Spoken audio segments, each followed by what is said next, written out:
Okay, I'm going to do a demonstration of connecting to print report data that's formatted more like it should be on a page than printed off rather than something you have to deal with as a file.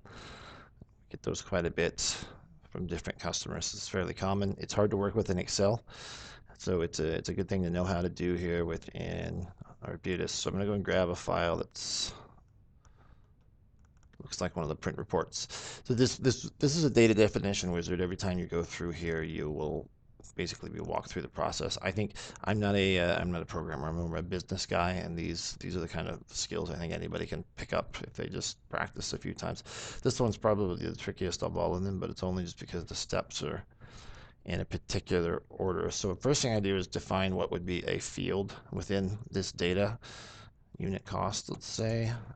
And then the next thing I'm going to do is try to tell Arbutus where the important information is, the details versus stuff I don't care about, like the headers. So I can do that by identifying something unique within each detail record. I've done this one before, so I know that this decimal place only occurs in the detailed records. It never shows up in any of the headers and headings. So this is a really easy one, but the difficult ones can be done as well, where maybe the circumstances or the way of identifying is quite a bit harder, and there can also be multi-line records. So this is sort of the tip of the iceberg. If I say yes to that, then you can see on the left-hand side, I've got all these marked as detail, and then from there, it's just a matter of identifying the different fields you want to work with and what you're going to call those. So something like, here's the description. I'll do one more after this.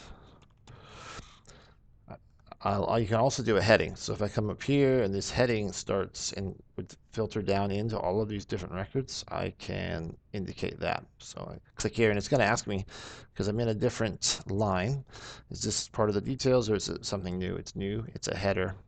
So I'll call this the field is product class. And then the actual heading, this one's also pretty easy.